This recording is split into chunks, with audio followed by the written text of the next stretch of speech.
Hey, jewelry friends, welcome back to another episode of the Jewelry Resellers podcast. My name's Desiree, and I am your jewelry reselling bestie. Today, we're going to talk about three big mistakes that new jewelry resellers make. Maybe not only new jewelry resellers, maybe just jewelry resellers in general.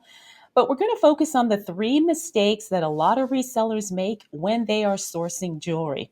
Now, I have asked this question so many times as it relates to jewelry and reselling. What is the one thing that most jewelry resellers struggle with? What is the one thing that they feel like if they got it nailed down, it would be a total game changer in their business?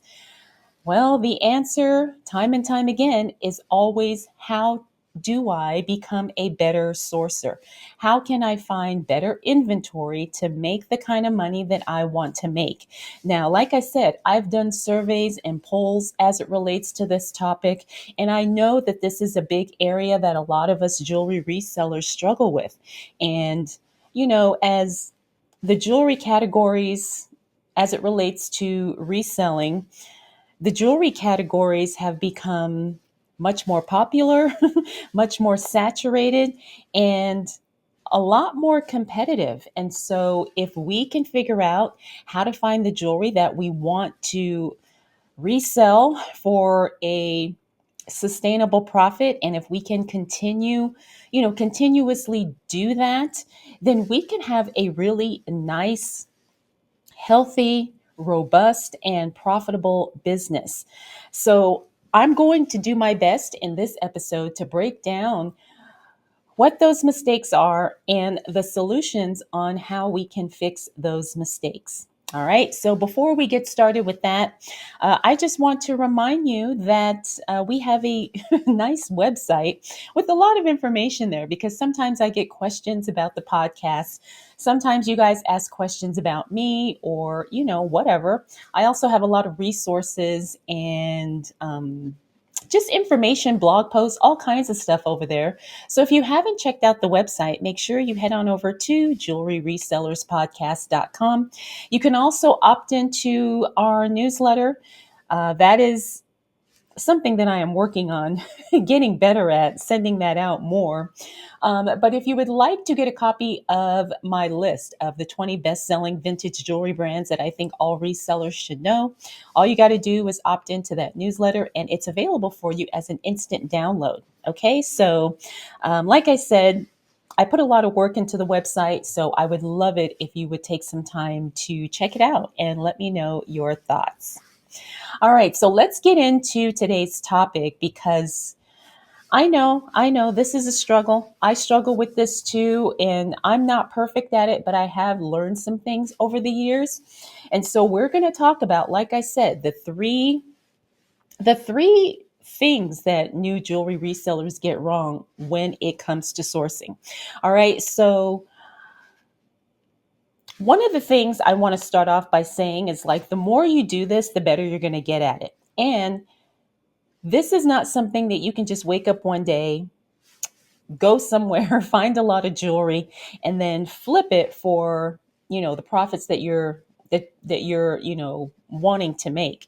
Now, I'm not going to say that it can't happen, but that is not a repeatable process and that is not an actual system. And remember, when I talked about how to get started as a jewelry reseller, one of the systems you need to have in place is a very strong and solid system for sourcing. So I'm hoping that what we talk about today is going to help you build a system to where you can find the type of jewelry pieces you want to sell on a regular, consistent basis. But it is going to take you, number one, learning some things, and number two, you doing some things consistently over and over and over again. That's probably boring, not exciting, but that's really what it's going to take, right? So we have to figure out what can we do consistently so we can make sure our business is as healthy and as profitable as it can be. All right, so let's go ahead and get into these three mistakes. Number one, this is what I see new jewelry resellers doing all the time, and that's buying overpriced jewelry thinking that they can sell it for a profit. All right. Now, I've made this mistake many times, especially when I was still learning. And you may go to a thrift store or a yard sale or maybe an estate sale or something, and you see a big pile of jewelry. It looks great. And you think, wow, I can totally flip all of those pieces for, a lot of money. And sure, that could happen, but I'm going to say most of the time it doesn't, especially if you don't know a whole lot about jewelry. And if you are a new reseller, you may not necessarily know what exactly is in demand, what people are looking for. And even if you do that, you may still need to figure out how are you going to write some listings and descriptions so people want to buy this jewelry. All right, so be very, very careful about um, buying overpriced jewelry. And how do you know if it's overpriced? Well, this is where you are going to have to be knowledgeable and educated as it relates to jewelry that is in demand right now. Okay, so let me head on over to my notes. So I have here when new jewelry resellers start sourcing inventory, they often fall into this one critical mistake that can cost them money, waste time, and lead to a lot of frustration. All right. So, like I said, buying overpriced jewelry, just be careful. There's kind of two parts to this. There's buying jewelry that's overpriced, and then there's buying like too much jewelry that you just get so loaded down and so overwhelmed that it's hard for you to go through the thousands of pieces you may have sitting in a room, in a box, in a bin. All right, because that's another mistake I see a lot of new jewelry resellers make, is that they just go and they buy, especially on platforms like Whatnot or eBay or even Shop Goodwill. You see a big lot and you think, wow, that looks great. And you don't even really know everything that's in it, or maybe you don't recognize anything from the photos. All right, so you have to be very, very careful with this. So now, how how can we prevent this from happening? All right, how can we prevent paying too much for jewelry that we want to resell? All right, so here is the solution that I have figured out over the years. So before you actually go out sourcing, you need to check the sold listings on eBay. Now, there's other sites you can research too, but I'm going to say for the most part, we need to check sold comps on eBay. And if you don't know how to do that, I recently did a tutorial showing you how to check sold comps for jewelry on eBay. I will link it here if you are watching this podcast episode on YouTube. If not, I will link it in the show notes in case you don't know how to do that. But it will take you some time. And the more you do it, the better you get at it. And also, you'll be surprised at how much you remember just by spending 10, 15, 20 minutes every day doing that.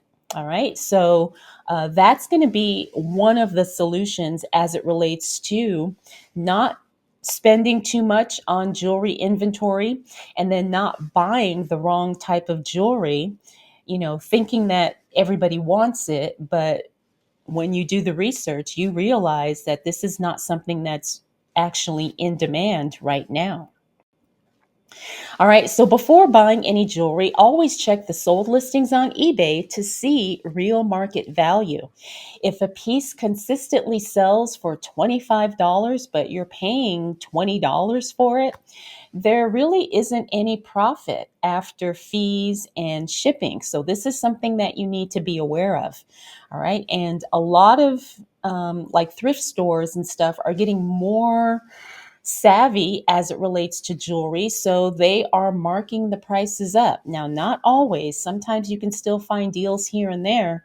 But for the most part, if you spend a few minutes before you go out sourcing, you probably will not be making this mistake at all. If you do, I mean, it's just really taking the time to kind of load that knowledge bank, so that way you recognize when they're asking too much, or the jewelry just is not even worth picking up because you realize that this is stuff that nobody probably wants.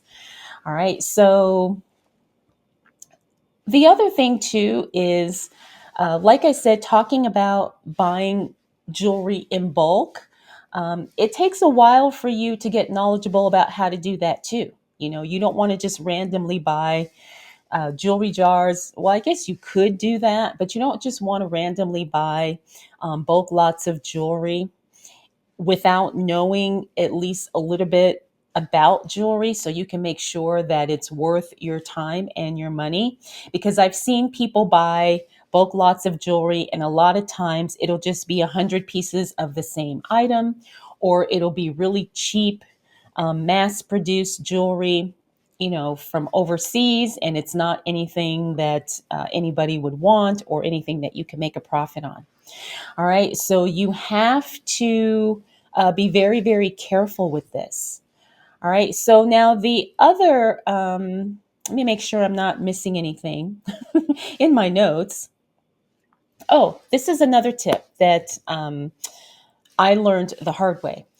You don't want to assume that all vintage jewelry or all sterling silver jewelry is automatically worth money.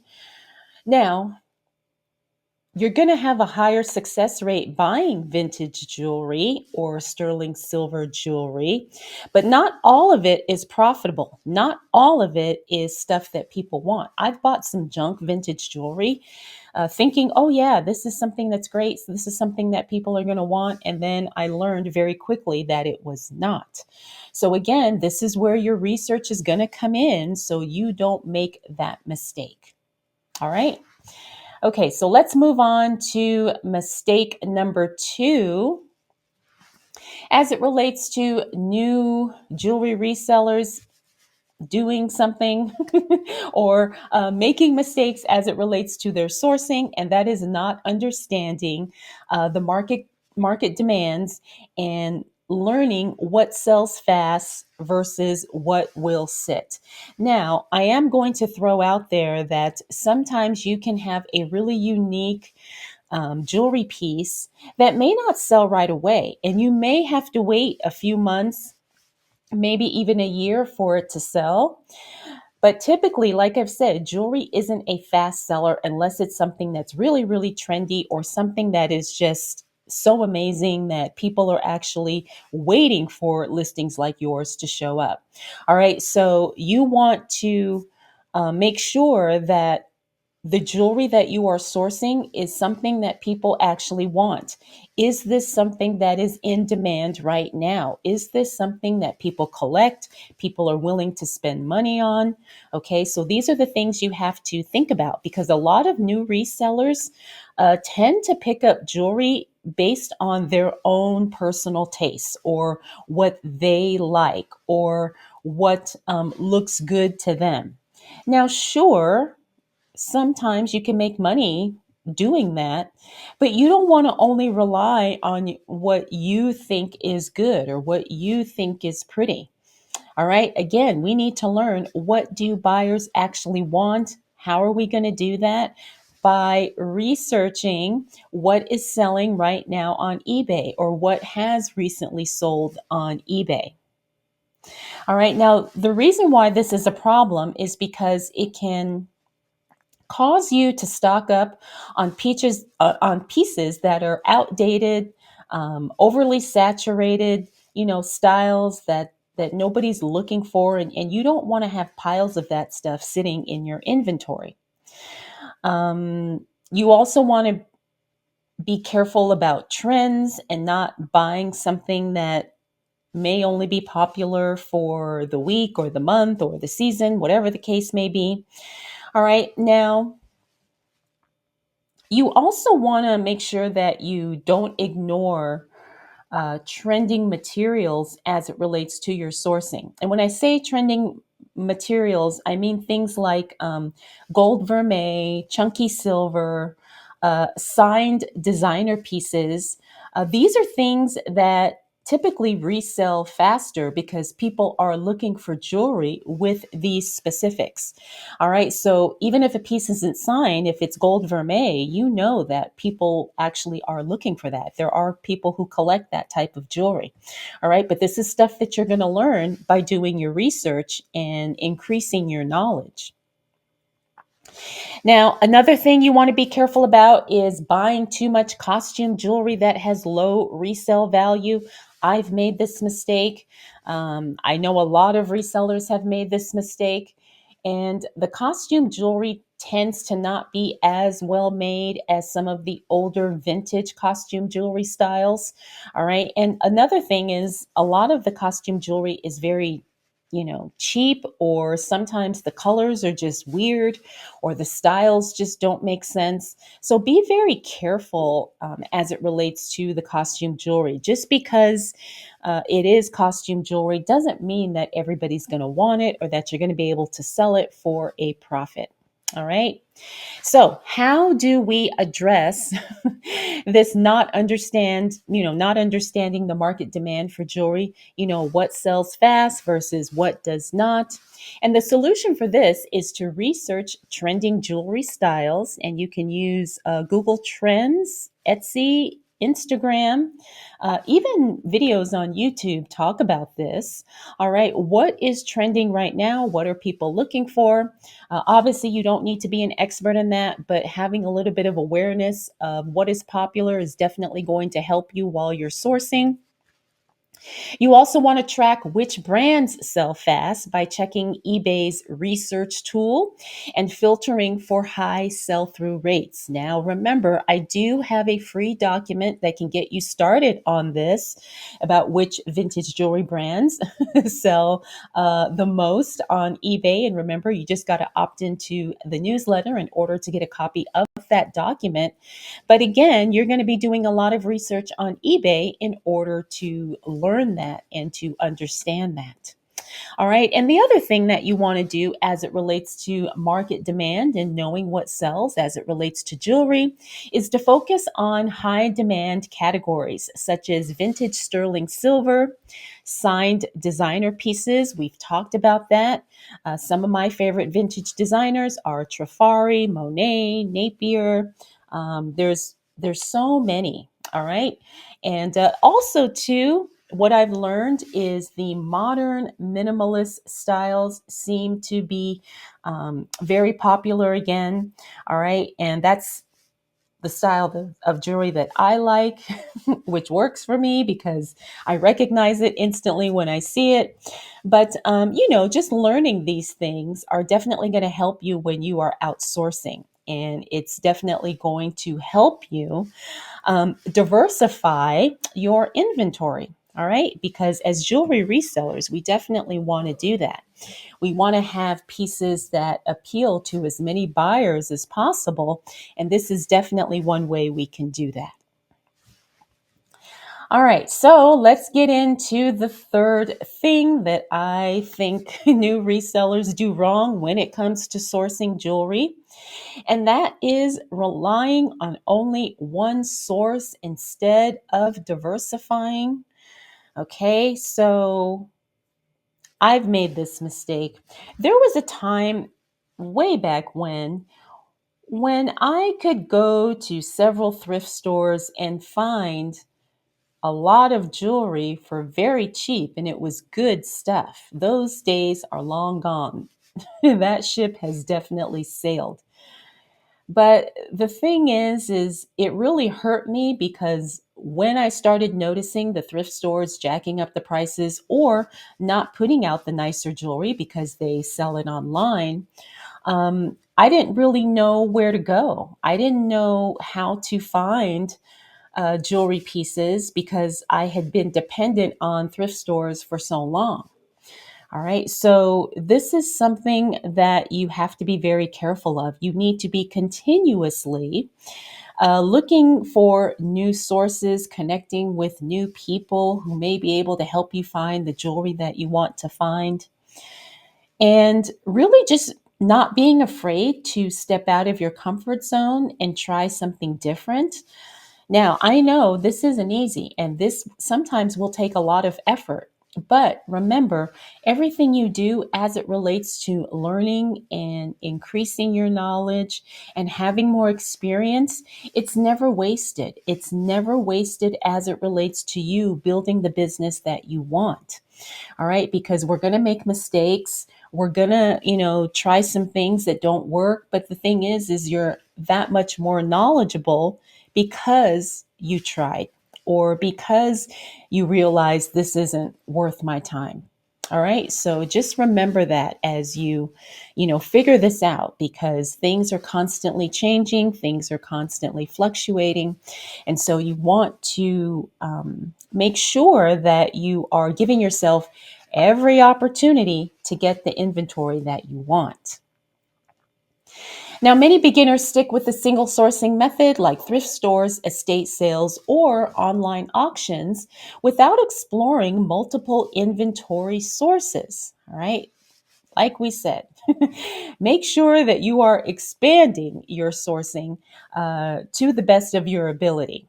All right. Now, this could lead to number one, missed opportunities.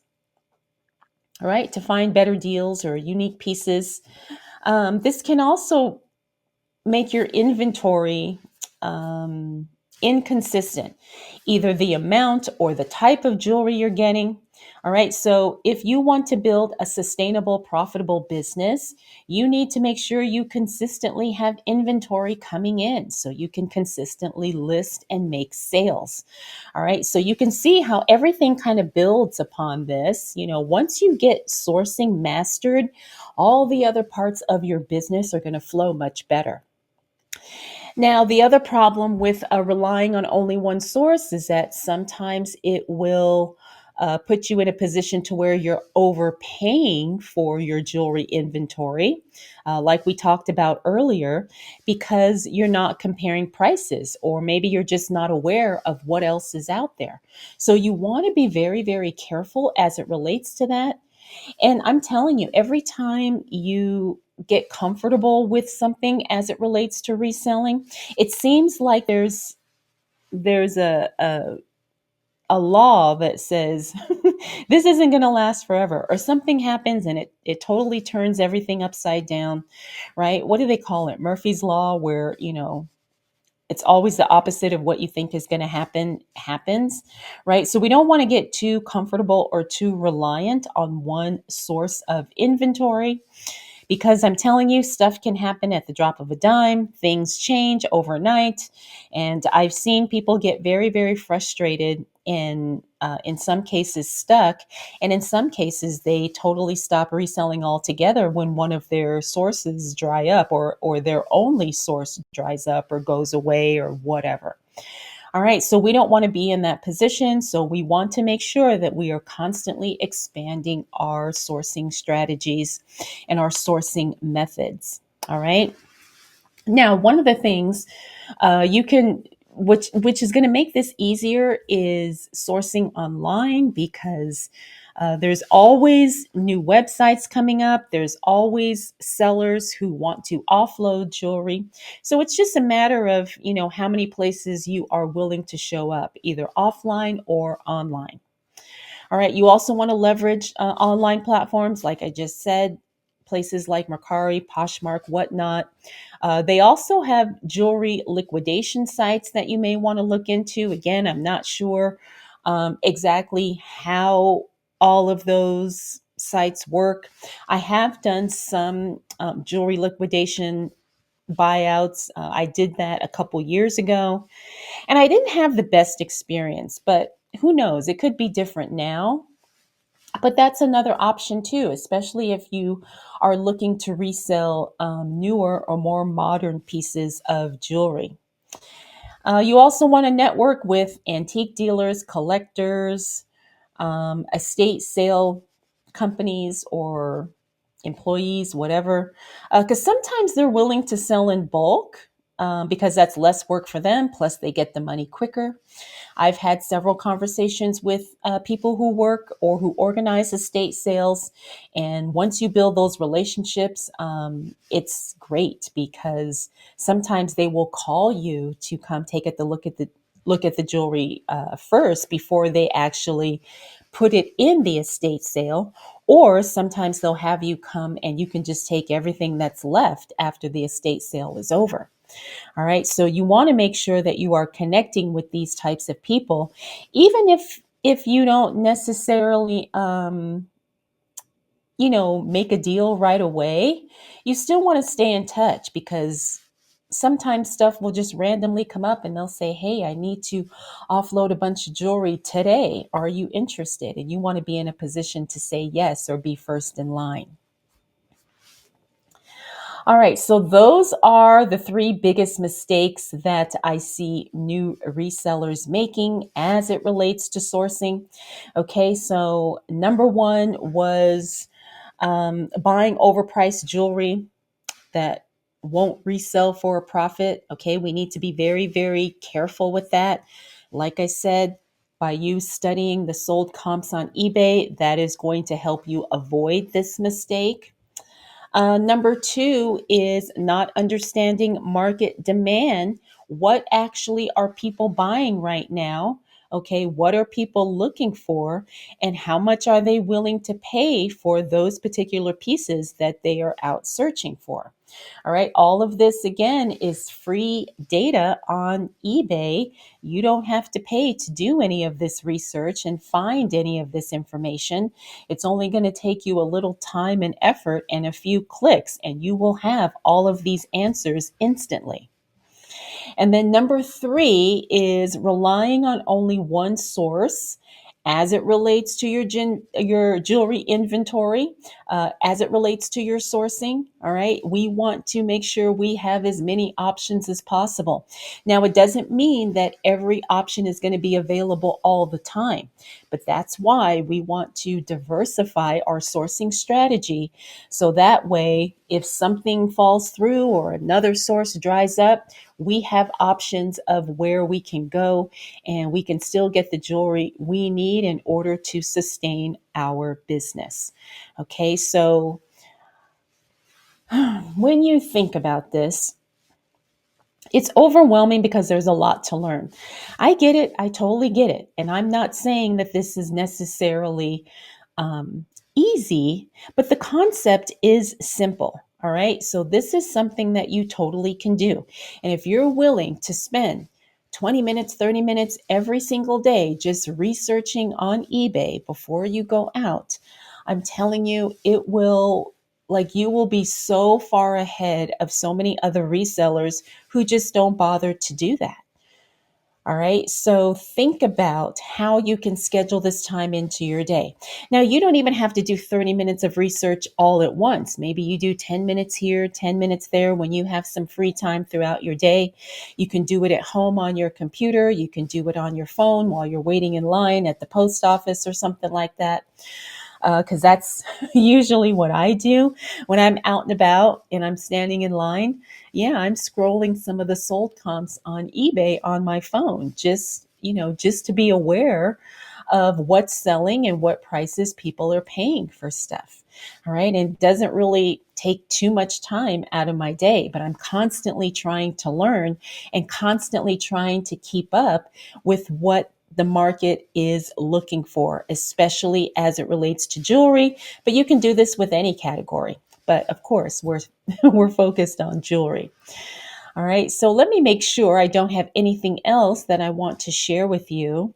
I hope that this episode is helpful, and I hope that it really encourages you that when it comes to being a successful jewelry reseller, it's not about like what you're what you're doing as it relates to the jewelry that you're buying. Well, I guess it kind of does. I guess what I'm trying to say is that what it all boils down to is How knowledgeable are you, and how much information do you have as it relates to what's going on with the world, or in the world of jewelry reselling? Everything boils down to knowledge, research, and information. Really, that's it. That's the secret. The secret is being willing to take the time to learn and being willing to invest in your education as it relates to jewelry. And again, we're not going to master every type of jewelry on the planet, but what we can master is what currently is selling and what do I need to focus on so I can make the money I want to make. All right. So I guess that's that's where I'm going to leave it, as it relates to this episode and as it relates to what we're talking about today. But I know this is overwhelming. And that's the thing, though, that I have seen a lot of resellers struggle with is they just don't want to do the quote unquote homework. They don't want to spend time on eBay scrolling through sold listings or researching different websites to see the type of jewelry that's available, because that is, like I said, it's boring. It's not fun. It's not exciting. But it is the thing that will give you the biggest payoff. All right. So think about it that way, that you're going to get the biggest payoff the more you spend time educating yourself about jewelry. Okay, so I hope you enjoyed this episode. I hope it was helpful. I hope it clarified some things as it relates to sourcing. I'm going to try and do more episodes on this because this is what a lot of you tell me that you are struggling with. And like I said, there's no big mystery or secret. It really is just you being knowledgeable and being willing to do what other resellers are not. All right. So, like I said, I hope this was helpful. And if you have any questions or suggestions or ideas for topics you'd like me to cover, please let me know. You can either leave a comment on this particular episode or you can reach out to me, and my contact information is on the website jewelryresellerspodcast.com.